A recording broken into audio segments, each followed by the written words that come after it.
say, get in and maybe I'll begin to feel like I feel once again.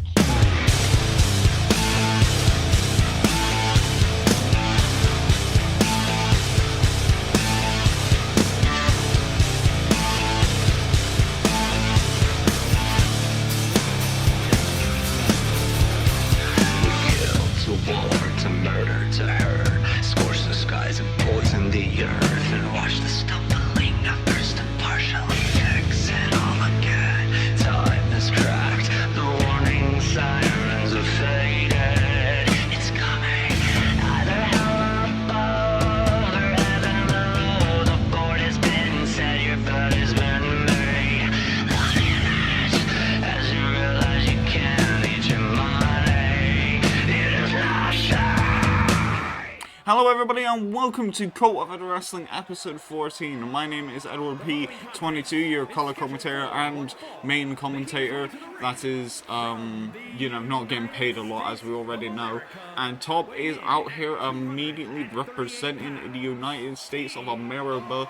It is out here there tonight. And Top marching on down to the ring, numberless contenders for the COEW Wrestling Hardcore Championship. And we've got some huge announcements here tonight with you guys because, if you haven't been watching on the YouTube channels recently or elsewhere in the COEW Wrestling sphere, you'll be knowing that this season is wrapping up very quickly. This week there will be a show happening, as well as next week will be two special shows happening as soon as when this video has been uploaded. But on the live stream, if you're watching live in attendance, here is the point. We have an episode 14, which is this show right here. We have an episode 15, which is going to be the next show. We have the Random BS Rumble, which is going to be happening very, very soon on the Fridays of whatever week after the episode 15 is. And then, of course, we have the Blood Shower event. The Blood Shower event is the biggest show in COEW Wrestling. It's usually where the main players dish out as much punishments as they possibly can, and that is what's happening there, ladies and gentlemen. We're having some major matches coming into you real hot and real steamy, and we're going to see how that goes. And Top opening up the show, the crowd actually cheering for Top, which is a rare sight nowadays that we have had before because this man is a devious bastard.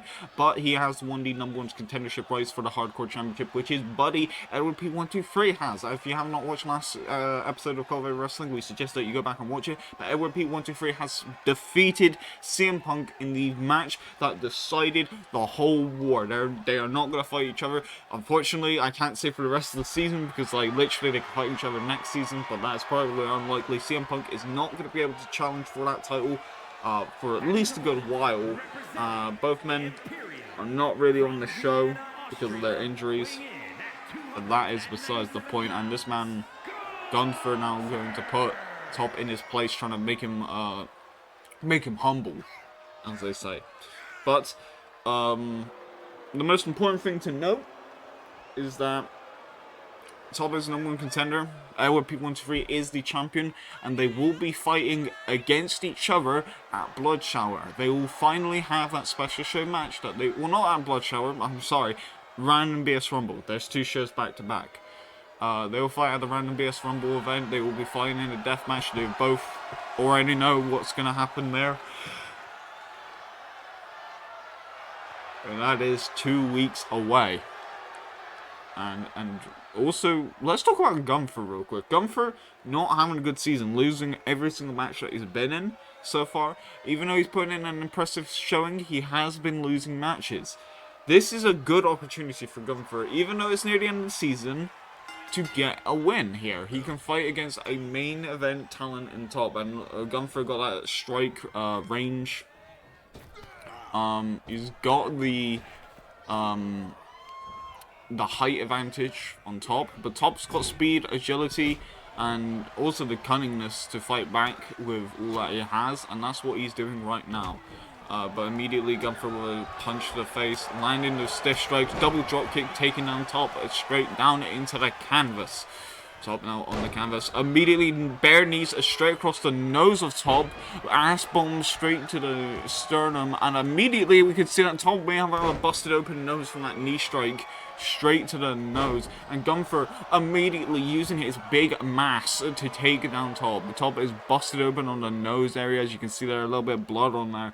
already in this fight. This fight has not even gone a minute over until Busted Open has happened, and now it's immediately targeting the face. Gunther is very vicious, and by the looks of it, his strategy is to make Top bleed, make him possibly injured, knee drop over the top rope, just driving the knees into his skull and just trying to make sure that Top stays down.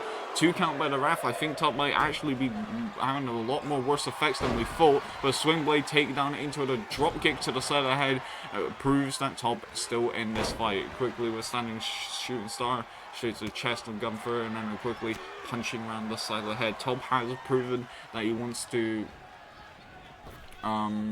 dish out as much, not as much punishment, but definitely dish out a lot of the big athletic moves that he has in his repertoire, as well as gaining mass as well. Absolutely trying to do some work with a quick lariat takedown of Top, and by the looks of it, you might be getting picked up for a powerbomb immediately down into the canvas. The Top quickly going around back, getting rid of the leg, and the top notch cutter from out of nowhere, taking down Gunther immediately into the canvas. 1, 2, and a kick out 2. Already, these 2 wrestlers are going at it pretty quickly here tonight. Top notch cutter from out of nowhere. And the crowd chanting, "We're not worthy." This match has only recently just started, and they're just going for hell for leather. Quickly, Top going up to the top rope, though. Now going in for a Phoenix splash over the top rope onto Gunther. Using that, again, the athletic agility off of Top to just land these big moves. Maybe looking for the F5 there, but Gunther quickly scouting it. Go around, drop down into the canvas. I will say that if you have a broken nose, which Top might actually have, it's going to make it hard for him to breathe. And speaking of breathing, immediately a sleeper hold being locked in, and Gunther positioning Top away from the ropes, trying to make him submit, but Top breaking out of it by the looks of it, trying to go for a pinfall, foot on the ropes, a little bit cheating style right now. The referee should really be calling for the rope break, but he did not. The referee is a scoundrel, and perhaps that is a good win for Top here tonight. And Edward P. 1-2-3 marching out. I thought he was not in the building, but Edward marching on out from the ramp in the darkness to confront Top, and by the looks of it, just standing on the apron with the mask on as well, without a shirt, wearing his gear with the Hardcore Championship that he beat CM Punk for, and then standing eye to eye, both respect each other, but Edward pointing out that he is the champion out of these 2. While our opening match has set the stage for Top and Edward to fight each other with that quick stare down between each other. I wouldn't say even friendly. I know I said friendly earlier, or friends earlier, but like, they are a team that is working together for a common goal. That wants to hurt people. So them lot staring off down there, a little bit of tension with Edward proving that he is the champion, but that is enough about that. We're talking about Trick Williams here. We're having Trick Miller Gang teaming up once again. If you haven't seen Trick Miller Gang, you need to go and watch the other company in the NXT days to figure out what's happening there. But Trick Williams walking down to the ring with the crowd behind him. On the apron as he goes.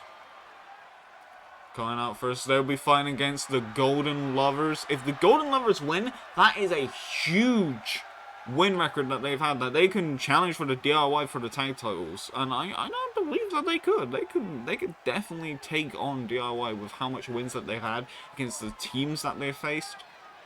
But Trick Williams and Kamala Hayes making their like debut. Well, not debuts. I swear, like, some of them have wrestled in COEW Wrestling, but they are making a they're making a tag team debut, I guess, in COEW Wrestling. So we'll see how they will do. But yeah, Mellow don't miss. That used to mean something, but you know, and then people make sure to humble him in the other company, and using the glasses as well. Like, there's so many glasses that are used between these 2. Like, the glasses budget, like, if you just chuck them on the ground, like, you're gonna need to buy new glasses. Like, you have to actually pay for a mortgage for glasses. You don't, like, you know, have like a certain insurance for them. You have to put down a mortgage if you want to pay for glasses, and that's fucking crazy. You have to take a government loan to pay for glasses nowadays. for a fucking mortgage if you have bad eyesight. And these people don't even have bad eyesight. They just have, like, fucking sunglasses. So, like, you know that they make bank because of that. But on a serious note, Carmelo Hayes and Trick Williams, former champions, former singles champions, I should say. I don't think they've won any tag gold. I could be wrong, and I would love to be corrected, but we're talking about a team that should be winning tag gold. There are never a lot of people who have single matches throughout their career. I think they might have won tag gold in Japan, like DDT or something, but it is Kota Ibushi and Kenny Omega, the Golden Lovers. Kota Ibushi walking on out here. He had suffered a small injury on the skull a little bit back, and now it's marching down. And we can possibly see, like, Kota Ibushi become champion again. He was the former longest reigning COEW Wrestling flyweight champion. That is a statistical fact. He was the former longest one, and Pete Dunne may have eclipsed that reign entirely at this point. But Kota still had that long run in the flyweight division. There's only been 4 champions now. There's Edward Pete 123. Then it was Kota Ibushi, then it was Pete Dunne, and now it is Romano, which we will see later on tonight have a warm-up match. We will see him fight Darby Allin later on, so stay tuned for that. And now Kenny Omega walking on out here, readying for a big match feel, pulling out the Omega gun real quick. Kenny Omega having a very interesting career in COEW Wrestling. He has lost a lot of multi-man matches in the singles division, but has won a lot of tag matches as well. He has impressed a lot of people, and he's a mainstay in this show for the most part. Like, he has put in the effort to be here on COEW Wrestling. He has been on multiple shows, and now he's back with his tag partner. He got a win before. Like last week. He'll probably get the win again if he works hard, which I do believe that he will do. And Kenny Omega readying for all-out war.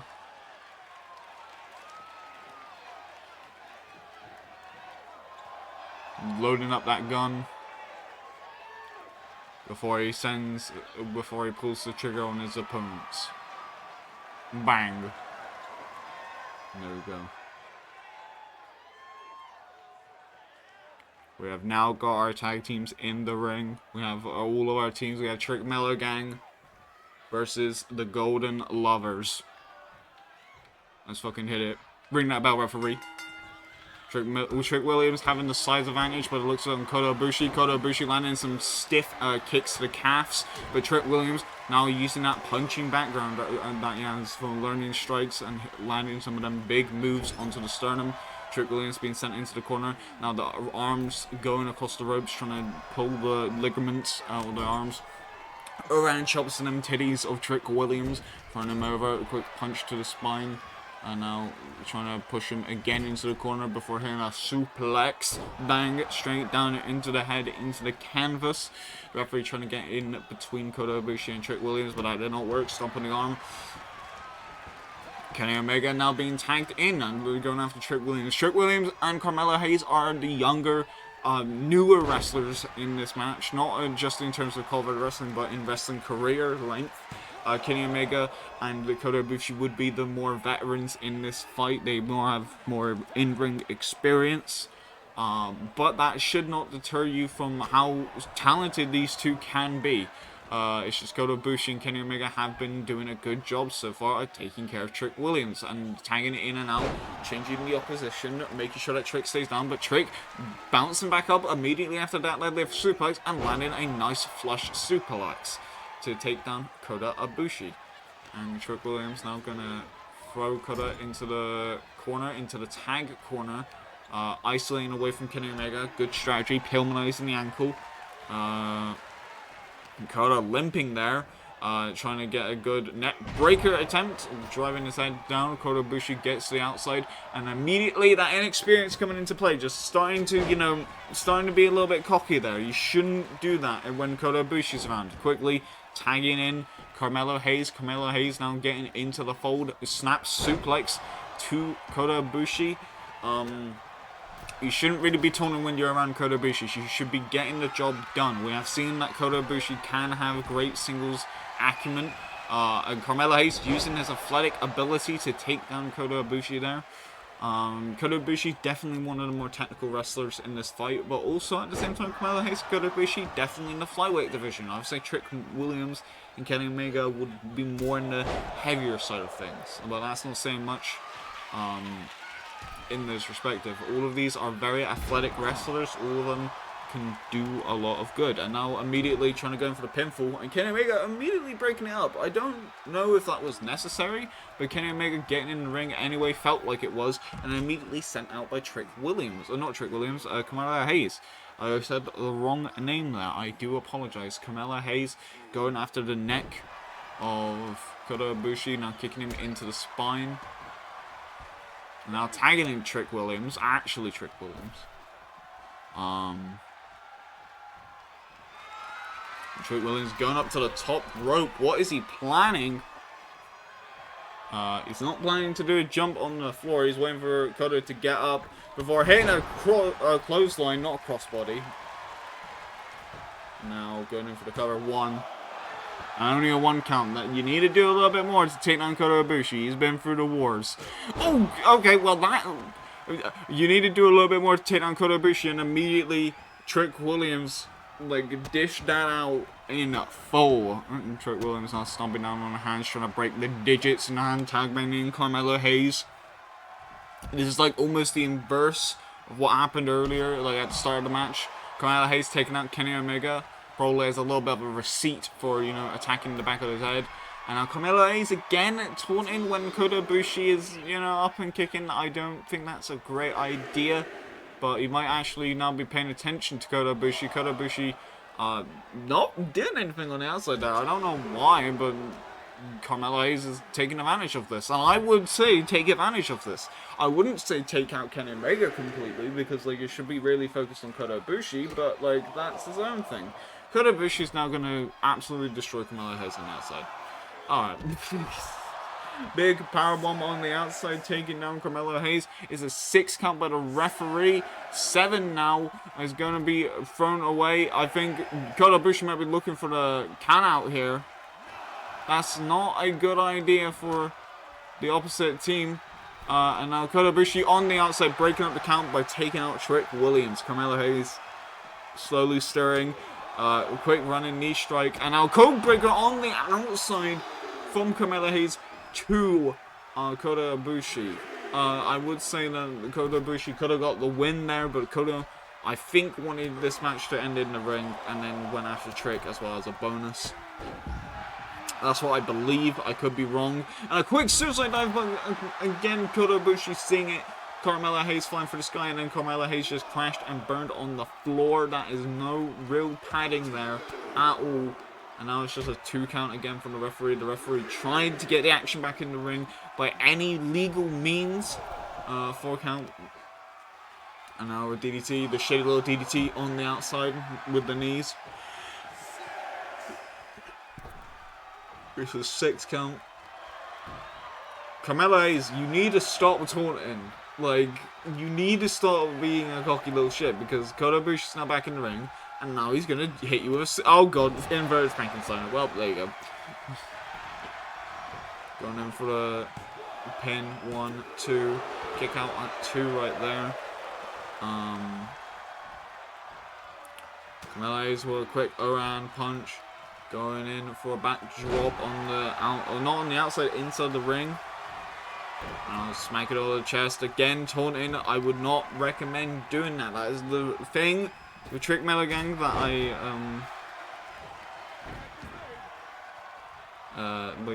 with that. Oh my god, the knee strike straight to the Kenny Omega's face. 1, 2, and then a kick out at 2 right there. Tag team wrestling from the crowd chants. Trick Williams, I think it's called the trick shot, is the knee move. I could be wrong. But Trick Williams landing that strike on Kenny Omega, flattening him. And now Trick Williams taking the advantage right now. Oh, a spinning heel kick, a spinning axe kick. taking Omega down. Put him in the corner. Chop to the chest. 1. Now going over to the corner of Trick Williams. Going up. Going in for the splash. Kenny Omega quickly rolls out the way. Thrown into the ropes. Ducks underneath. Goes over top. And then quick dragon suplex into the canvas. 1, 2, and a kick out 2. Just quickly breaking it up. And now going in for an overhand strike. Looking for the one-winged angel, but that did not work. Going around back. Quickly with an inverted power slam. Trick Williams looking like he's going to tag in Carmelo. Never mind, he's just taunting the ref. I would not... One thing that you probably shouldn't do in a wrestling match is try to taunt the ref, who his job's there is to make sure that he's sure to win. We have seen multiple times in COEW wrestling the referees don't do their job properly. In fact, literally in the last match, Top had his foot on the ropes. Whether or not he gave actual leverage, it doesn't matter. It's out of bounds. And quickly with the, Uranagi, into the canvas. Trick Williams looking at Omega. Snapmare on the ropes, taking down Omega to the outside. It is now Kota Ibushi and Carmelo Hayes. Kota Ibushi not doing well at the moment. And Carmelo landing a spinning move right there. 1, 2, and a kick out 2 from Kota Ibushi. Kota Ibushi again lifted up. This man is going through absolute hell and high water in this fight. This is actually a great match. And going up top, Kenny Omega looking like he was about to do something there, but I guess choosing not to. Wanted to be honorable, but that did not work out for Carmelo Hayes' favor. Kota Ibushi quickly with a knee strike of his own, and then just immediately with a ground and pound takedown, immediately locking in the palm strikes to the head. Actually looking like he busted open Carmelo Hayes on the side of the head because of the palm strikes. And now quickly getting in the ring. Drop kick taking down Omega. Now going in for the punches around the side of the head. Everybody's getting busted open by the looks of it. Omega not bleeding though, unfortunately. I was about to say unfortunately. No, we don't want blood.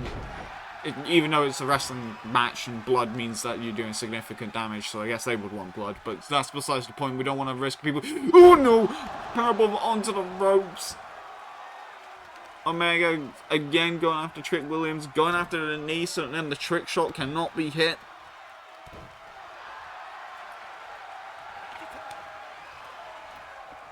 Kota Ibushi being back in this match.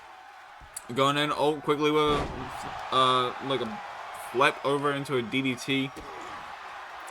Just working on Trick Williams right now.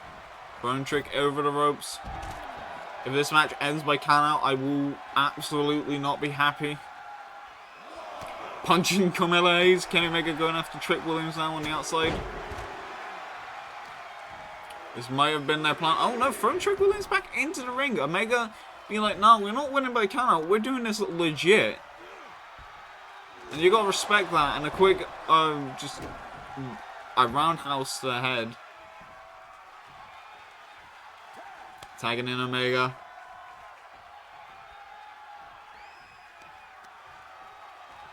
And now hitting his own Kamigoye to Trick Williams. And now deadlifting Trick into a powerbomb.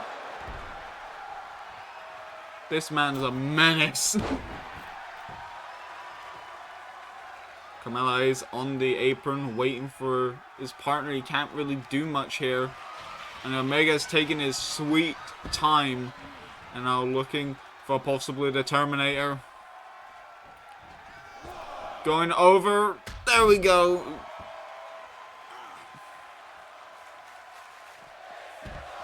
The crowd chanting, this is awesome. I believe it is awesome as well. Everybody in attendance.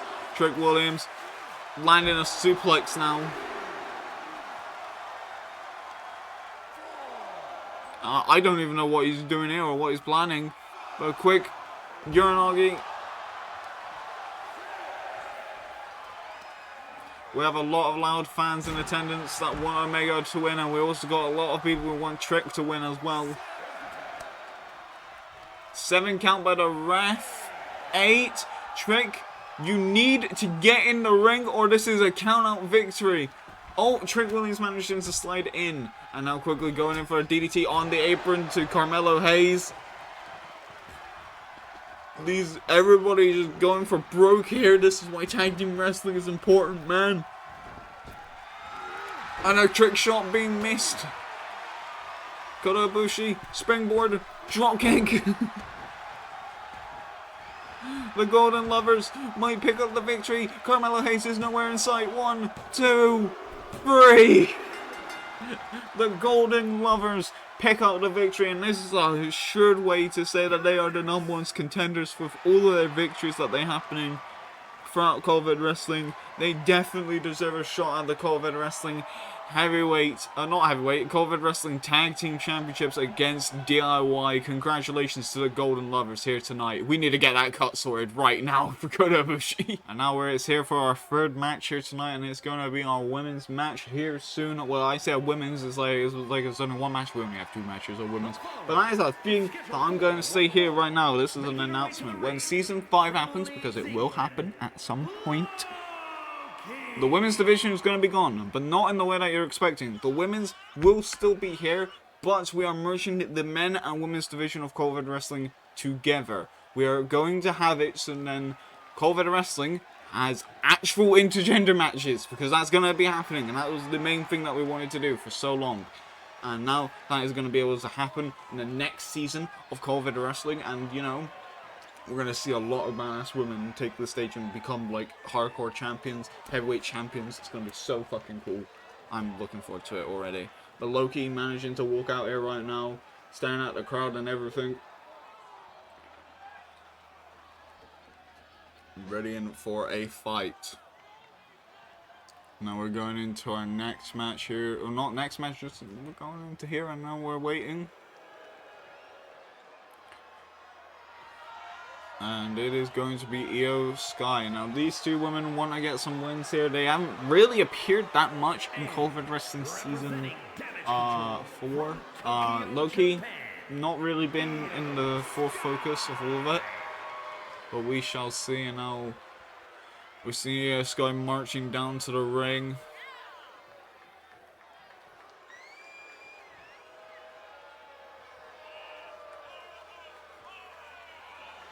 Io Sky wanting to get the big win here tonight, wanting to prove that she is she belongs in the main event. See, she has literally won a COVID Wrestling Heavyweight COVID Wrestling Women's Championship before. She's looking to do so again.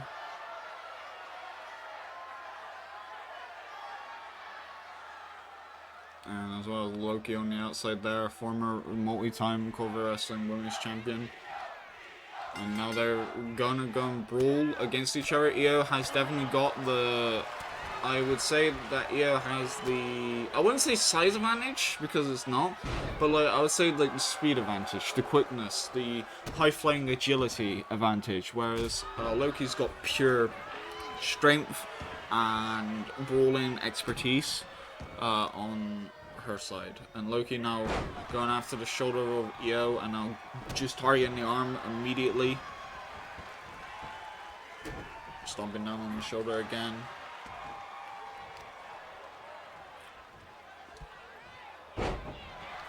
Back of the head, pinning it down to the floor. Lifting up, quickly going around the side. Putting her on the ropes. And now trying to slingshot Io onto the ropes there. Going in for the cover. 1. Only a 1 count. A quick elbow strike straight to the head of Io Sky. Io Sky. Apologies. And now quickly with a grapple.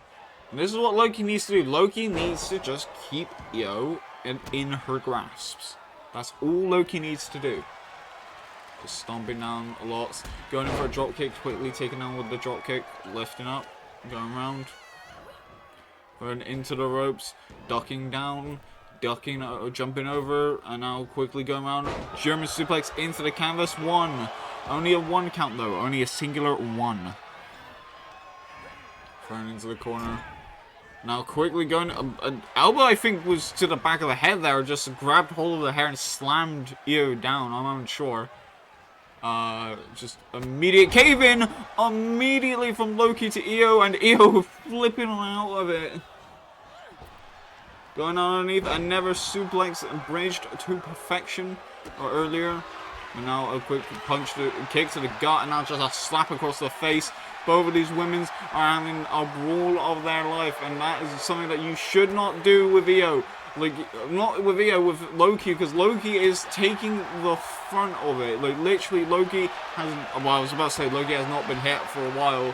Just in the striking exchange between these two, Loki should be the one possibly in charge of this. But Io fighting back right now, landing 3 strikes consecutively until Loki does that. Everybody's on their feet, and Loki with the drop kick taking down the Io Sky. Io on the ropes, quickly with a clothesline over the ropes now, going over to the outside, looking for possibly some dangerous weapons here, about to go into the danger zone. A little bit of danger right now. Going out quickly with some punches, and a quick power slam onto the outside. What on earth is that move? It's like a pop-up inverted power slam. I don't even know what to do. But quickly, Io now being punched in the head on the outside of the ring. This is a dangerous situation for both women. They can be counted out at this point. And now, quickly, again back into the ring. Looking to dish out some more punishment to Io Sky. Io needs to fight back with anything at this point. Power slam immediately into the canvas. We could be seeing a leg drop here. This could be it. I think it might be actually. No. I lied. I am a liar. Quickly with an elbow drop off the top rope onto the chest of Io Sky. And now going in for the cover. 1, 2. A kick out 2. Barely though, having to use all the strength. Loki looking a little bit annoyed there, but now going up to the top rope again. And a leg drop off the top rope! Across the throat of Io Sky. 1, 2, 3. That's just over. Like, literally just pure mass on top of the throat. Io getting up after being beaten. And Loki offering out the handshake, and there you go. Both of them being very much... we are back here for our 4th match here tonight in COEW Wrestling, and the lights have gone out completely. It's almost like we're watching a vintage film, because it is Darby Allin walking on out here tonight. Darby Allin looking like he's prepared for all-out war. Did you comment, announcer, did you just say Kenny Allen? That's not... Was the referee floating? Was the referee float... There's so many questions I have for tonight, but Darby Allin walking on down to the ring, ready for that big fight feel here tonight. And we're seeing here like Darby with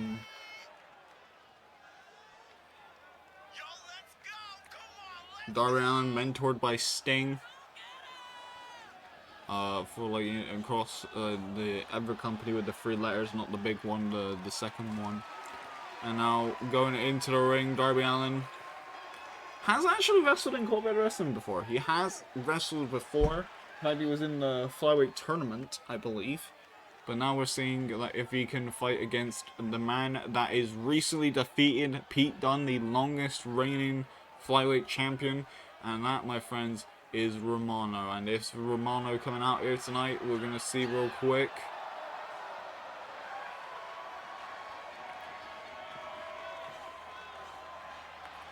I believe so. The camera's panning over. There he is, and he's joined by Raffaello. Raffaello, super proud of Romano for beating Pete Dunne to become the flyweight champion. And now both of these men walking on out here. Now Raf is not participating in this match. He is, however, by the looks of it, becoming the manager for Romano here tonight. in this fight against Darby Allin. The Action Light Heavyweight Champion, Romy. I mean, I guess that's the way how to say Romano, but Romano has picked up the win earlier. It was literally the dream scenario in Italy, the home country, on Acid Storm, picking up the win against Pete in a hard fought fight, and like literally they both, I think literally he was busted open and everything, but now he's in another singles match here tonight. He does have Raph with him, instead of like saying like, look Raph, you need to stay back and not set fire to the arena, like, you know, you can come out here with me now.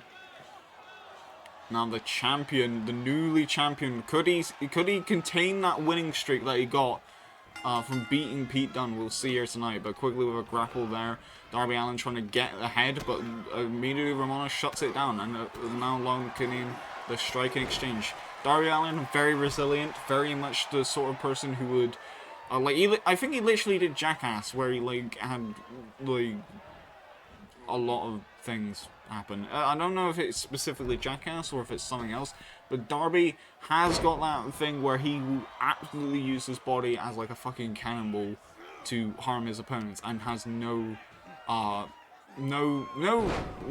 like safety for himself. Romano, on the other hand, does have some self-survival instincts, but is very much in a similar vein. Like, he will brawl to the end of the earth. He will go through hell and pain to win matches. So almost similar in like different ways. Darby's probably the more extreme version of like the resilience, I guess, whereas Romano is more of the I will claw your eyes out in order to win. So this will be interesting. And quickly Romano with a knee strike straight to the spine of Darby Allin, and looking to deadlift suplex. Darby Allin actually using that strength, which is very much I wouldn't say like hidden, but you wouldn't expect this man to do a deadlift suplex, and there we go, we just seen it. Elbow drop straight from the top rope so far. Landing some of these big moves. A 2 count by the ref already from this fight alone. Romano quickly going up, looking to possibly hit a big move there, but Darby quickly getting out of there, looking for possibly Code Red, landing in, square flush, 1, 2, and a kick out at 2. Darby Allin hitting that Code Red. That could have been a big win for Darby. Stomping down on the spine now, looking to possibly hit the coffin drop off the top rope. But no, he isn't looking for the coffin drop. He's looking for something else. He's looking for possibly... Oh no, he might be looking for the coffin drop. He might have just taken a sweet time, and that gave Romano the ability to get up. But quick swanton taking down Darby. Not taking down Darby, taking down Romano before it got too long. And now Romano again beating Pella to a post right now. Raph not doing much on the outside, which is a good thing. We do not want the managers to get involved in these matches. They're only here to really be coaching their wrestler of choice. And so far that is what's happening right now. Romano quickly getting beaten the shit out of right now. But even saying that, Romano is resilient. We have seen that with Pete Dunne and him. Now the referee, not that cameraman. I think that was a coffin drop, but like literally the cameraman, stop zooming in on like Rafaela's like cheeks. Okay, like I think the cameraman is a little bit like onto him. I don't know, but coffin drop failed right there, and the crowd chanting "Fight Forever." Romano quickly getting involved, getting back into this fight. The referee was a little bit in the way there. But now a quick kick to the side, another kick. Darby Allin's nose is busted wide open, immediately targeting that jaw, targeting the head, trying to get more blood out of it, stomping down into the gut. And now Romano, like, I think Romano may be looking to just end this fight immediately as soon as he can.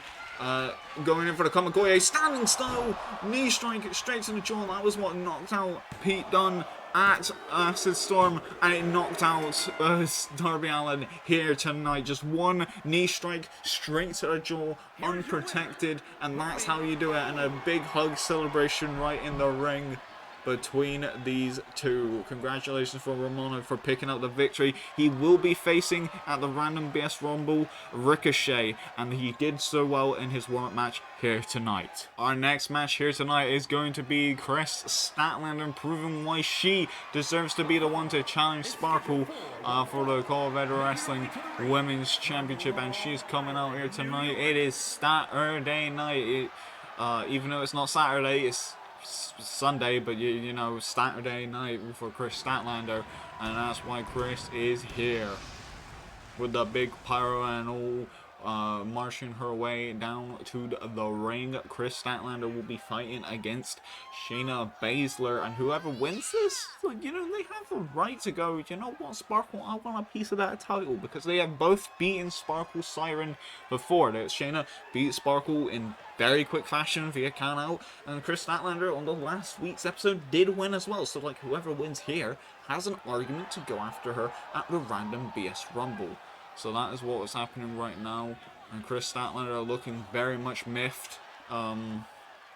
She has to be in the ring right now, wanting to get the big win and want to get the titles, but has to go against the Queen of Spades, Shayna Baszler.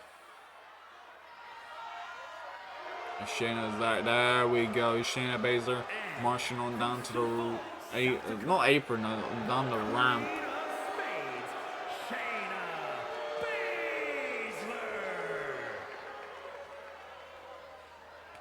And Shayna now marching, ready to commit some war crimes.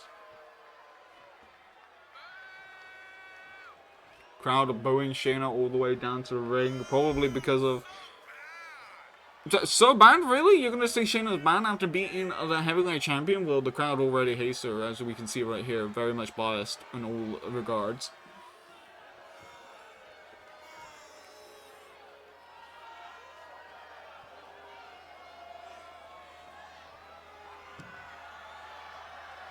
Putting in the mouth guard, somehow getting it from the belt.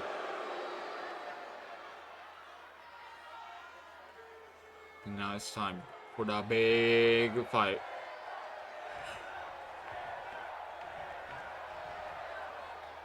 Shayna. Chris Statlander. Ring that bell. And then immediately going after the legs. Going after the legs with the knee braces. The knee braces that has the legs. The weakness of Chris Statlander being shown right now to Shayna Baszler. Now, Shayna Baszler definitely more technical in this fight. The advantage is on the technical side, whereas Chris Statlander is on muscle. Pure muscle. Everything is muscle right there. Chris Statlander has shown the freakish strength that she holds within herself. But technical style, like right now we can see like these like hip tosses, the elbows to the arms just taken apart pieces by pieces, and that's what you gotta do with Shayna Baszler. Shayna Baszler knows that she can chop down this strong lass and Chris Statlander, but also Chris Statlander showing off athletic ability right now. We've seen earlier Carmella Hayes also doing the same strat of being athletic.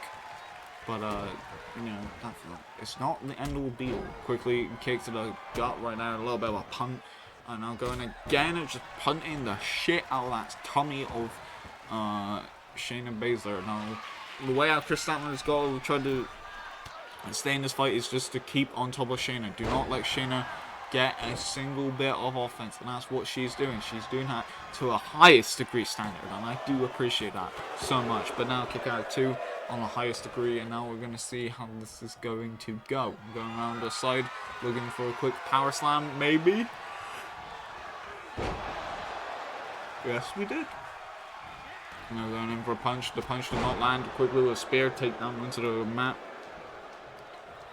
And now Shayna now using that MMA background to knock down Chris Statlander a bit. Going after the legs again. Going after the legs, maybe looking for an ankle lock for the future. Who knows? Really, you should be doing a Boston Crab. But Shayna Baszler quickly rolling through there. And looking for a Piper's Pit move to take down Chris Statlander. Now Shayna waiting for Chris to get up on her feet. Kick to the gut, never mind. Kick to the leg. Kick to the stomach. Now looking for a pile driver. Nope. Looking for a Razor's Edge combo. Nope. Taking down Shayna. And now looking for an inverted Boston Crab. What is that move? Well, it didn't really go well for that. But Chris going up to the top rope after beating down Shayna. And now, 450 immediately into the canvas. 1, 2, 3.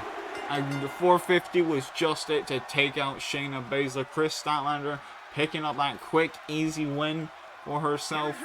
And is definitely proving that she is up there, able to fight against the likes of Sparkle. There we go. Chris Statlander celebrating all across the ring right now. Here we are again in COEW Wrestling for our 6th match. And it is going to be a barn burner because Pete Dunne and a few others are going to be in this fight. It's a triple threat. Pete Dunne, Shinsuke Nakamura, and, well, the announcer's speaking over me. That's very disrespectful. That's very disrespectful.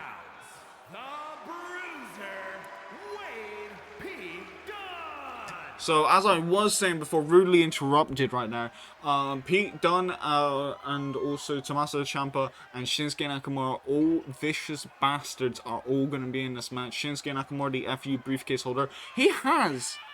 Like, I just want to point out, this season, if this season ends, that briefcase is carrying over to the next season. But he has some good shows coming up where he can cash in at any point if he wants. But Pete Dunne, now getting ready for this fight, wanting to get some wins back underneath his belt. He hasn't really won any matches since losing the title. He tried to win the number 1 contenders, like, Fatal 4-Way, but didn't manage to, despite doing a really good job in them.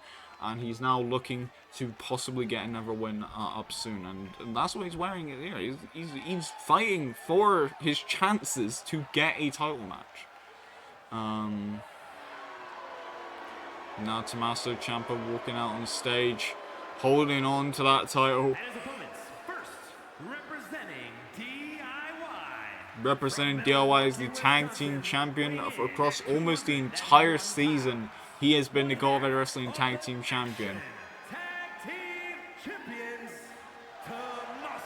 And Tommaso Ciampa wanting to keep hold of that belt as long as he can. Clutching that title very closely to his chest as he's marching down to the ring, saying that is his precious.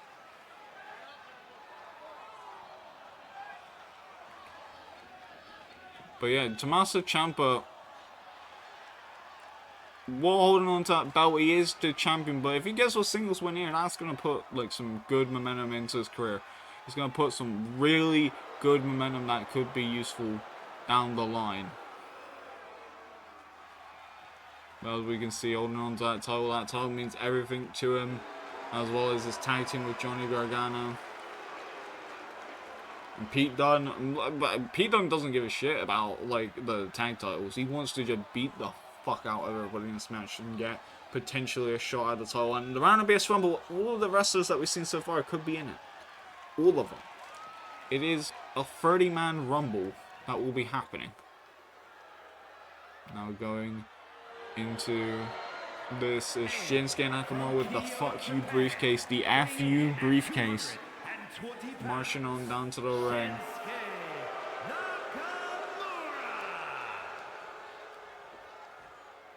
And the crowd not really pleased with Shinsuke, but definitely now singing the song again. I was going to say not pleased with Shinsuke with how quiet it is.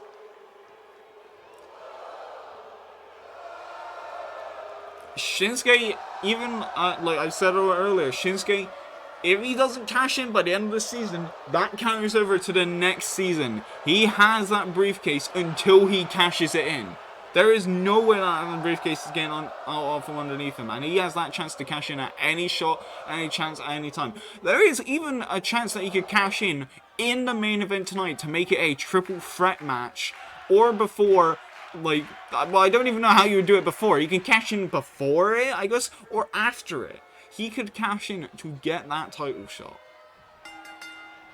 But Shinsuke fighting here, it depends if Shinsuke thinks he's confident enough to take out whoever becomes the champion now. Yeah, and to be fair, if Shinsuke cashed in at like Acid Storm after beating Burn, like not after beating Burn, after Jim beat Burn but Jim was injured, Shinsuke would be the champion by now. I would like to say, like, Shinsuke had opportunities to cash in that he did not take, and that's my bad for Shinsuke, because if he cashed in on an injured Jim, how would Jim be able to defend that title? That's what I'm saying right now. How would Jim be able to, like, you know, actively be, like, champion? Because he won against Byrne, credit, like, he won while injured, but Jim is out of action and we don't know when he's coming back. Like, that is the 100% truth. We don't know when he's coming back. He had lost a lot of blood. He's taking weeks, maybe a month off. And he's gone on long enough to the point where COEW Wrestling had to strip him of the title. Like, that's not something where it's like, oh, you're gone for like 3 weeks. Oh, we're going to take the title off of you there. Like, if you're gone for that long, you're gone for a month, if not more. You only have 30 days until you cannot defend that title.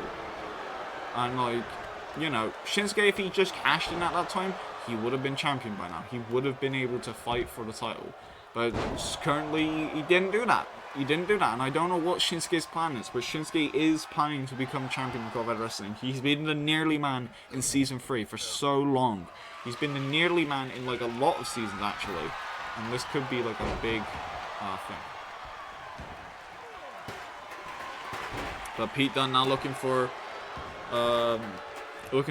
to, like, break people's arms with the Kimura lock. Pete Dunne, as we said earlier with the Romano thing, one of the longest reigning champions, been dethroned only recently by Romano and then losing the next number one's contenders match as well.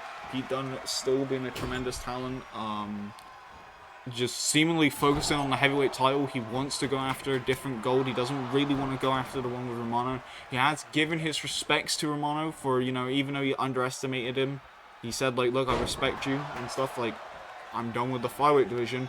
I can hang with the main big players. I don't need to stay here. And that's what he's doing. He's going after the heavyweight title. That's what his sight is. And everybody in this match has got that drive to want to go after the heavyweight titles. Shinsuke quickly with a German suplex into the ring there after the rebound. Pete Dunne using that sledgehammer on Shinsuke on the outside. The Bruiserweight immediately just dishing out as much damage as he possibly can to Shinsuke Nakamura. And now monkey flip on the outside, taking him down. Tommaso Ciampa cracking him over the head with a steel chair. And now Pete Dunne going round. And it's very important to know that all of these people have been successful in COEW Wrestling. Tommaso Ciampa, former hardcore champion. Pete Dunne, longest reigning flyweight champion, or one of the longest reigning champions ever in COEW Wrestling. Probably the longest reigning champion ever in COEW Wrestling. And Shinsuke Nakamura, like, while he hasn't got, like, the most wins and losses record, like, he's not, like, the most wins ever, he has put on some great matches. He's put on a huge effort in all of the bouts that he has been in. And that's the key thing about Shinsuke, is that he will fight to the ends of the earth. He will absolutely make sure to stay on top of things. And now Pete looking to go after the arms, looking to snap back, or maybe trying to break the arm a little bit. Trying to go for that technical skill. Tommaso Ciampa trying to hit Pete, but Pete was too busy to react to it. And now being hit with a baseball bat. That could be, that's an aluminum bat right there. That is some fucking dangerous shit right there. Targeting the leg of Pete Dunne. Tommaso Ciampa getting a lot of offense in with that bat, but Pete Dunne managing to disarm him after taking some wicked shots with it. And now going into the ring, Shinsuke only just being able to start stirring right now. But I wouldn't be surprised if Shinsuke doesn't get in the ring anytime soon. And this is a normal triple threat. You don't even need to be pinned or submitted in order to lose, which is, like, you know, that's the worst thing for wrestlers, losing and it's not even your fault. But Pete is fighting out the corner over on Shinsuke, looking to land an additional uppercut, looking for the pinfall here. But I think Tommaso Ciampa coming into the ring, trying to break up, but he didn't break up in time. That was Shinsuke kicking out right there, to be clear. Tommaso throwing Pete into the corner, and a backstabber straight to Tommaso Ciampa on his bald head, going in for the cover right here. I don't think Pete realizes what's happening, and like there he just quickly barged out of it and looked like he stomped on Tommaso's ankles. backbreaker to Shinsuke Nakamura, trying to hurt his spine a little bit. Shinsuke having a history of back injuries in the past. And now Tommaso Ciampa dishing out some big strikes, big clubbing blows to Pete Dunne. All of them are great in the striking game. Pete Dunne probably more in the technical wrestling background, even though Shinsuke does have some good technical skills as well with some submissions. Specifically an armbar. Tommaso Ciampa just more of a brawler type aspect happening there. Shinsuke having strong style being taught to him. Knows what he's planning to do, knows what he has to do. Quickly with a kick to the gut, looking for the X-Plex maybe to Shinsuke Nakamura, going in for the cover there. Tommaso standing up on the outside. Tommaso not getting in the ring, just letting that happen. Maybe having a little bit too much confidence in Shinsuke Nakamura. That was almost a free count. And a quick clothesline taken out. Maybe he knew Shinsuke maybe would have gotten out there. I don't know what gave him that idea. But that was an idea nonetheless. And then going in for the Project Ciampa and Pete Dunne rolling through to not get pinned there, and then quickly taking out Shinsuke Nakamura. Tommaso Ciampa looking to hit a German suplex on the Bruiserweight. Everybody is going in for pinfalls and covers and everything. We're underneath the sun right now. Shinsuke thrown over to the ropes, doing his own suplex on his own, but this time with a release pattern. And I'll get on that baseball bat, and by the looks of it, going to be looking to take it to Tommaso Ciampa's bald head. I'm surprised nobody's busted open yet with how much shots is happening. Pete Dunne, I think, looked a little bit groggy on the outside, but getting in the ring, breaking up that pinfall. It seems that they are saving each other from the match losing. And by the looks of it, looking for the bitter end, and maybe no, it's the better end. Nails it down into the ground, but Tommaso Ciampa breaking the pinfall. And now going in for a net breaker. Go, never mind. Turn that round into an exploder. Pete Dunne is fucking launching an all-out assault on everybody right now. And then a quick clothesline taken down Tommaso Ciampa. Tommaso quickly with a knee strike. Shinsuke Nakamura with a low blow. Immediately a punch to the dick. The dick has been punched. Shinsuke Nakamura just immediately went for the jewels, taking down Tommaso Ciampa, and that is a good move. There is no disqualifications in triple threat matches, so that was a perfectly legal. Oh my goodness, he just threw the hammer directly at Pete Dunne's head, and now immediately Pete Dunne, I think it's outside the ring. Tommaso Ciampa going in for the fairy tale ending, and that is it. Tommaso Ciampa picking up the win over Shinsuke Nakamura. Of receive for a low blow. I don't blame Pete Dunne for rolling out the ring. I don't doubt that Pete Dunne would have broken up if he could, but literally he had a hammer thrown directly at his skull in full force. And Tommaso Ciampa picking up the win here tonight, beating Shinsuke Nakamura with his, win there. And now he's waving goodbye at everybody in attendance. We're now at our semi-main event. Pete Dunne, pissed off as ever, looked very mad that he lost the match there, but I do not blame him. He took a sledgehammer to the head to Shinsuke. Walking back, I don't think we're going to be seeing him anytime soon. What is happening with the cameraman? Cameraman, why are we only seeing Joe Hendry's ass? Now we see his name and he appears, he believes in himself, and it is Joe Hendry, part of the Jonathan Nation. And every time I say that, the Jonathan Nation man is underneath in the video, and that ain't him. I'm saying that much for free. YouTube, please understand that that is not Jonathan Nation, but Joe Hendry is now here. And now there. And now marching to the ring goes Joe Hendry. Ready for their big match here tonight.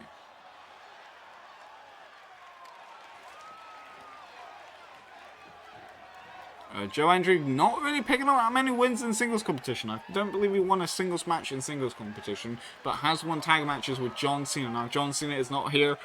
He's scheduled for the movie called like the movie 2 of the movies, and that's why Joe Hendry is here. Joe Hendry waving his hands in the air.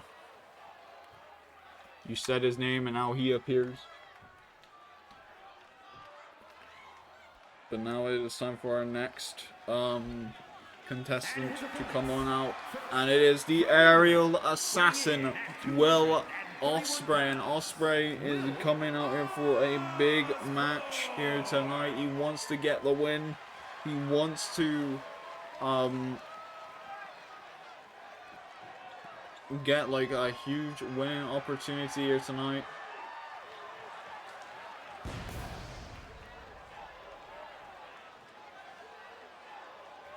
Ospreay,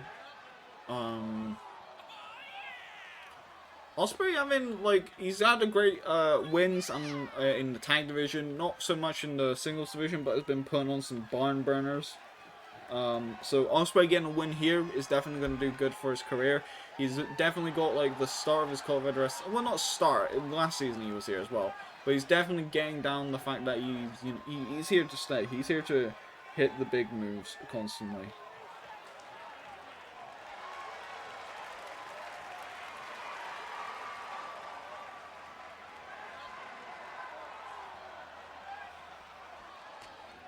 But yeah, Ospreay getting into the ring right now, throwing up them crowns and cheering with the audience behind him until his next opponent comes in. Ricochet, his tag partner in the Aerial Assassins, is also the #1 contender for Romano's Championship. And debuting here tonight is Swerve Strickland. Really?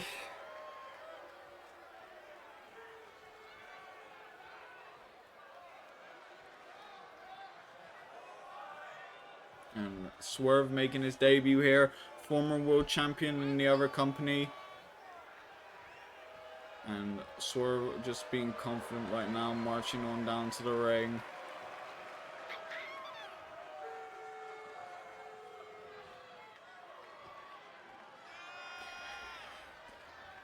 And now looking to get up on the ring apron. Oh no, just sliding in.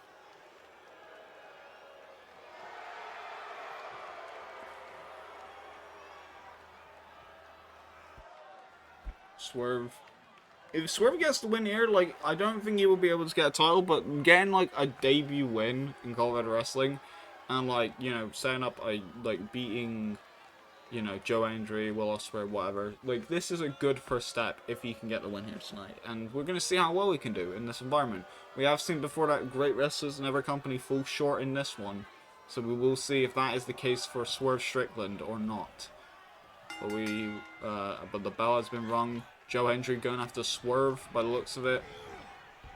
Thrown into the corner. Quick elbow strike straight to the head. And Will Ospreay now going after Joe Hendry, a Scottish wrestler. They have torn. I believe that they have actually fought each other across the UK in the independents. Potentially. But Will Ospreay now going after Swerve. Neckbreaker into an elbow strike straight to the back of the head. Going into for a punch there, but that did not work. Swerve and Ospreay actually being close friends in real life. That is an actual thing. They are both close friends in real life, but you know, friendship can only take you so far in wrestling, and we're going to see how far that does take these two. Both of them fighting. Joe Hendry on the outside. Baseball bat to the head of Joe Hendry, and now baseball bat shots directly to Swerve Strickland. Now going after the chest there, possibly throwing him into the barricade. That did not work. Now a quick powerbomb onto the outside. Now quickly grabbing all the head, throwing him into the ring. Throwing in Swerve.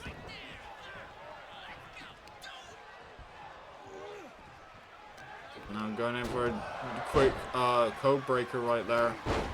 Clothesline immediately with a takedown.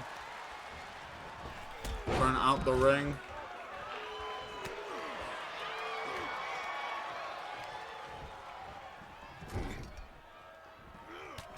Quick punch in the corner with an elbow strike.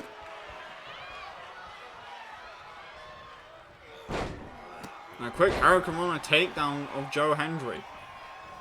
Will Ospreay getting in the fight, not really wanting to stay out of the fight for the most part. Neckbreaker down into the canvas. Ospreay will punch the head. Kick to the jaw. Only a one count. Quick punch.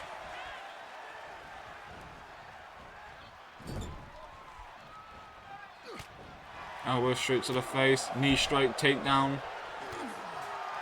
And now I'm gonna throw him over the ropes.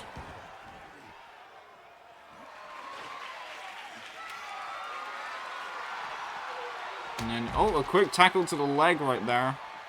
Taking down Will Ospreay. Will Ospreay now punching the shit out of Joe Hendry on the outside with a spinning elbow. Going now for Swerve Strickland. Quick head crash into the ring post. Now throwing Swerve up the ramp.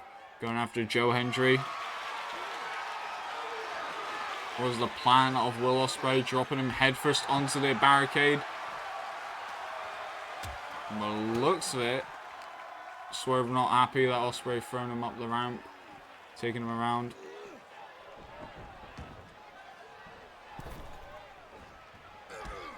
Kick to the leg, punch. Punch to the gut right there. Leg sweep.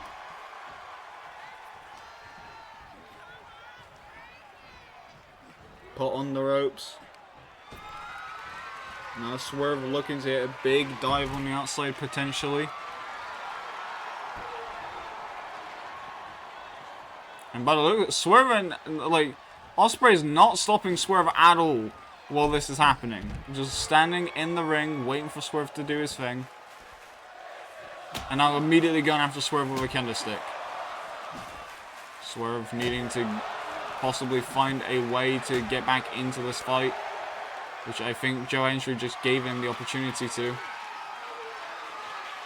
Dropping him head first into the apron. And Swerve turning at Ospreay, kendo stick, and again being picked up from underneath the ring and thrown into the steel steps right there. These two are these three people are going in between each other, trying to battle it out, trying to break the kendo stick over Swerve's head there, but that did not work. Thrown into the ring.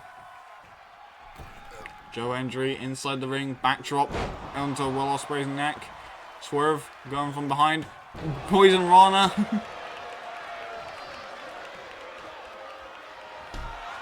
Kicks to the spine.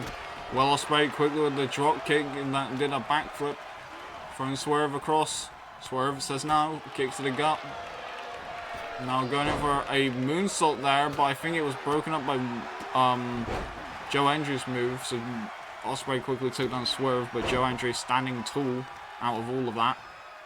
Now looking in for potentially the biggest move in all of professional wrestling, the splash on their knees. Taking out the legs of the aerial assassin. Only a 1 count. Dropped onto the back right there. Grabbing a little Swerve, throwing him into the ropes. Oh, trying to go for a smash fly, but taken down immediately. Swerve going after the arms of Will Ospreay, making sure that he cannot hit the hidden blade into the back of the head. Now dropping down the knee one more time, but that did not work. Up on the top of that head, quickly take down. Now looking at Joe Hendry, looking to just take out every single opposition that he has. 1.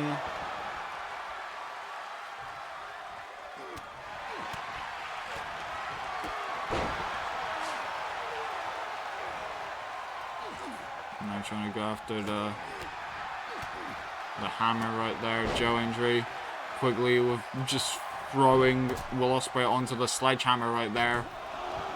But Ospreay kicking out at 1. Now I'm trying to looking for a big strike there. The referee was in the way. And now Strickland getting in the ring, trying to target the head a little bit more. Will Ospreay looking for a big move right there, but being taken out back by it. But now quickly going after the spinal Swerve, not letting him leave. Going around, never mind. Swerve getting the upper hand. Swerve putting Ospreay on the top rope. Quickly trying to get in the ring to take out Swerve from behind, but Swerve turning it around. Joe Hendry quickly getting up. Quick punch to the head of Will Ospreay. Ospreay quickly with a kick down off the top rope. He's now going in for a quick drop kick takedown to Joe Hendry. Going in for the cover here. 1, 2, only a 1 count. And again with the forearm, just elbows straight to the face. punches and all, just landing every single hit that you possibly can with an exploder, taking out Joe Hendry. Ospreay now getting the upper hand. Quad kicks. Going in for a shot to the stomach. No, with a shot to the back. Back shots to Joe Hendry with the sledgehammer. Just driving that shit in. Joe Hendry on the outside. Ospreay going up on the apron. Trying to go in there, but quickly Swerve taking it back. Looking for both men getting in the ring before Joe Hendry can even hit the chair. Now, Ospreay sizing up Hendry, quickly with an uppercut. Chop to the chest, nope. Hendry trying to throw Ospreay over it, no. Ospreay says, nah, fuck you. Quickly stops that immediately. And now by the looks of it, Swerve and Ospreay taking down Joe Hendry together, headfirst on the like wooden part of the sledgehammer. And before both men immediately try to go after each other, just try to go again. Put a little drop kick straight to the face. Swerve going out for the pin on Joe Hendry. 1, 2, and a kick out 2. Ospreay dazed on the outside, wouldn't have known what was happening.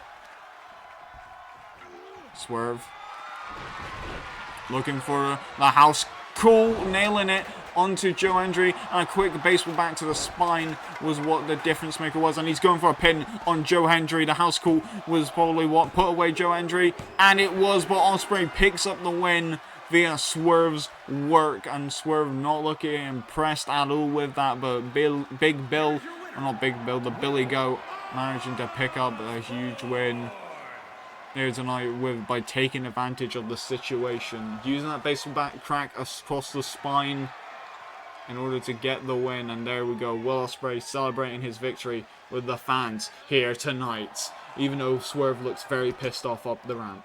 It is time for our main event, and it is for the vacant COEW Wrestling Heavyweight Championship.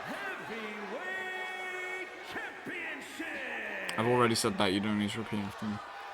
And it is the two people who won their contenders matches last week. It is Damian Priest and Burn here tonight. Gonna be main eventing, and Burn, I think it's Damian Priest is coming out first. But it might be Burn. There he is, the Punisher. Damian Priest. Damian Priest wanted to get that COEW Wrestling Heavyweight Championship. He probably can. The Judgment Day. But he ain't representing anything. He's representing himself. You want to get that title. I was about to say prostate. Pronto. Damian Priest marching on down to the ring with the vision in his mind to become the heavyweight champion of COEW Wrestling. The crowd saying so bad pathetic to Damian Priest, but Damian Priest has done a lot of good in this show nonetheless. He was one of the first contenders for Jim after when he won the title.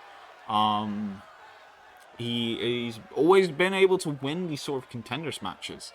And Damian is now looking to do this again. He is just about to get that title here tonight. This is his championship opportunity. He wants to win the title to become a heavyweight champion in COEW Wrestling. He is putting in the hard work, and we're going to see if it pays off here tonight. But another man who has also put it in the hard work, the person who injured Jim and has apologized and said, look, when Jim gets better, he's going to be as soon as when Jim is medically cleared, he's getting a title shot as soon as he is able to wrestle back in this ring. A promise from Burn, and that is what he is here. He is here tonight, ready for this. Kissing that ring that is from his lovely husband somewhere in Italy, and now he is marching down the ramp here tonight. Burn has been fighting against Mock. He's been fighting against a lot of different distractions on his return. He had a face injury. He was gone for like a long time. He then came back in the gauntlet. He won the gauntlet. He then had to face his friend. His friend got jealous and tried to brutalize him, injure him again, even attack him before a match. And then he had that death match with Mock. And Mock, Mock is still livid that Burn is having this success. He's getting another opportunity after he lost at the special show. But like, you can chalk up the circumstances. Mock had to face him in a death match, and Mock lost. He lost in a Satan's death match 2-0, and that is what's happening. And Byrne making sure that he's staying in this fight. He's concentrated. He's focusing on that championship. He wants to win that championship, not only for himself, but for down the line to rectify his wrongs of injuring another superstar, because he does not feel like he deserves to hold that belt whilst that superstar is injured. And honestly, that's a mad respect to him. At least he has the goal to say, like, look, I fucked up here. I didn't mean to injure someone, but I want to make it right. And that's what's happening. The vacant COEW Wrestling Heavyweight Championship is on the line. We're guaranteed a new champion here tonight this season. And it could be either Damian Priest or it could be Byrne. And Byrne is just in the corner. He's lasered in, focused right now. The bell is rung, and immediately going into the grappling exchange, and Byrne getting ahead of it, quickly going around for the torture rack. And now throwing Damian Priest down into like a cutter. Damian Priest managing to get up after being manhandled, but Damian Priest, the size advantages, they both are big men. Damian Priest is definitely a lot more taller, but Byrne's got that more muscle mass between them. They are very much big, beefy fighters in this fight, and we'll see how that goes. And I'm going in for a quick, like, area crash into the canvas there, like swinging it over. Byrne going in for a springboard DDT. Byrne says, oh, fuck your dreams, fuck your life. I'm gonna do a springboard DDT right now. And now Damian Priest having to contend with what Byrne is throwing at him. Damian Priest a lot more probably better in the striking, especially in the kickboxing background, than Byrne, but Byrne technical style is the way he has to go. Now, usually in championship matches, if you win via KO, you don't win or lose a championship, but this is a vacant title. This title is not, like, there's no championship advantage here. They're both in the same area. And now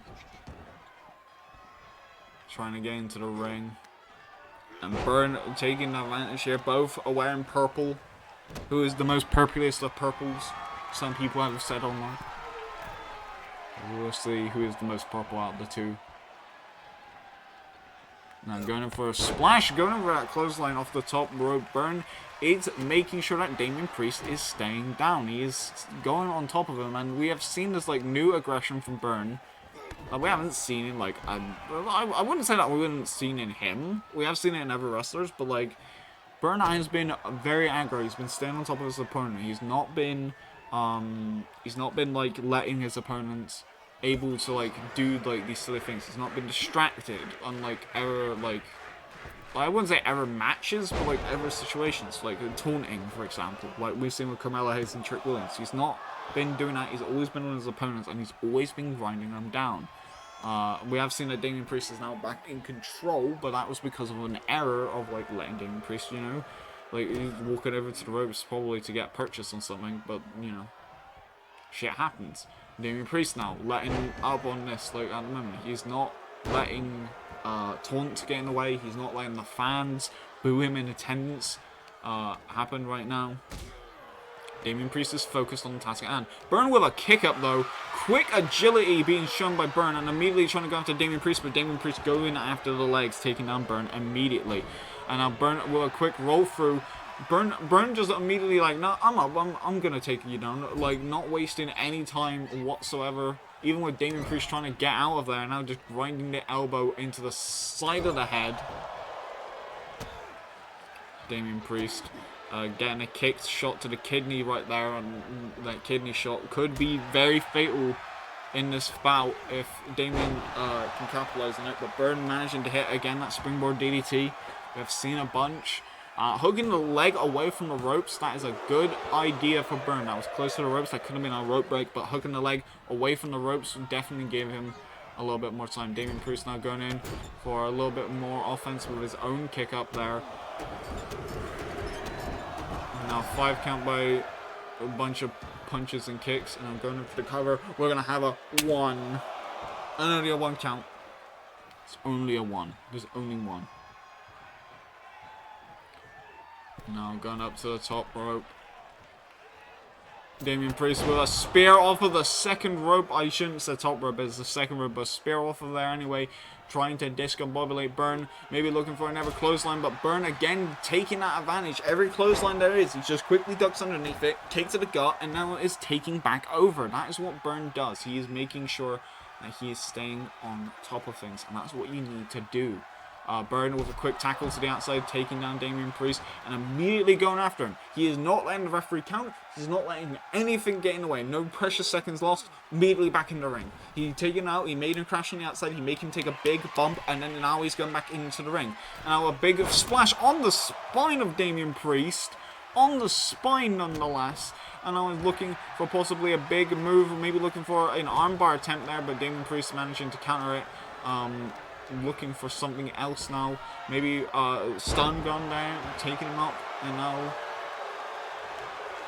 going in for big punches there, uppercuts to the torso, landing some of them body shots, and now going in for the jaw, just punching Burn, ragdolling his head like a bobblehead. The strikes are being landed. And now maybe looking for a tombstone, nailing him down into the canvas. 1, 2, and a kick out 2 from Burn. Burn immediately kicking out of it. Burn trying to roll out the ring, and by the looks of it, never mind, he's getting up, and there might be the razor's edge. This might be it for Burn if he does not get out of this move. He has not gotten out of it. This might be the end of Burn right now as we know it. This might be Damian Priest's allowed thing. 1, 2, and a kick out of 2. Burn kicking out the razor's edge was a very close call. Damian Priest landing all the big moves he possibly could there, and Burn managing to get up out of it just that quickly, looking in that neckbreaker stunner, and as you can see, just a focus and anger in his eyes whilst he delivered that. He is fighting with every last breath he has. I don't know how much Burn has in him. We know that he's a fighter. He is super resilient, and he will absolutely try his best not to give up at any stage. But we need to be talking realist here. That it was the razor's edge. Like, every single move that was just hitting that combination could have been it. It could have been the last move used. Damian Priest now launching the assault even more. Landing down into the canvas. Now quick kick to the head. Burn getting up off of the ground. Quick splash to the like chest of Damian Priest. Lift him up. Super kick. Taking down Damian, and Burn's going up top. What the fuck is Burn even planning? Big boy splash off the top rope into the cover. 1, 2, and a kick out of 2 from Damian Priest, and Burn looking shocked as all hell, maybe even losing a little bit as a cool there. We don't want Burn to lose his cool because he will then he will not have focus. But Damian Priest now being bounced pillar to post off the ropes real quick.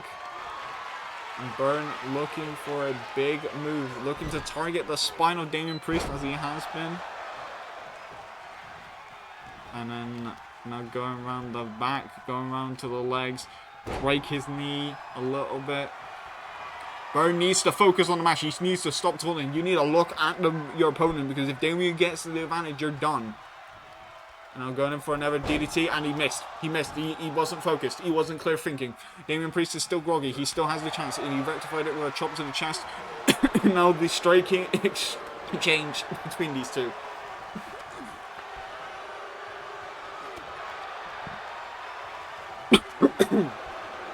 Coughing on my throat because of this match being so intense that it making my throat bubble, I guess. And now looking in the punches, Damian Priest getting the better of a striking exchange so far. But why is Burn taunting at Damian? Why are you taunting at Damian Priest? You need to focus more on this fight. If you keep taunting, you're not going to get the win. We have seen this time and time again as a lesson for every wrestler in COEW wrestling. And Burn getting the best of the strike. They're hockey fighting. They're punching. They're landing all the strikes. They're going head for head. They were just going for broke. And both men letting go at the same time. And Damian Priest throwing Burn into the ropes, ducking down underneath, jumping over, and now looking for a quick stand down again, and flatlining him into the canvas. And now we're going to go in for the pinfall. Could this be at 1, 2, a kick out at 2, and now going in for a punch across the head. This could be it. This could really be the last chance that they get. Headbutt into the corner. Burn needs to somehow fight back. Damian Priest needs to stay on top of him in order to get this win. Now kick to the spine. And now going in for the Razor's Edge. No, South of Heaven chokeslam. South of Heaven immediately going into the pinfall. This is over. 1, 2, 3. Damian Priest is your new Cult of Veteran Wrestling Heavyweight Champion. Here is your winner, and new Men's Action. Damian Priest, the crowd is booing, the arena is gone. Not in favor of Damian Priest, and I don't think Damian Priest gives a flying fuck because he is now the new Cult of Veteran Wrestling Heavyweight Champion. We were the hungry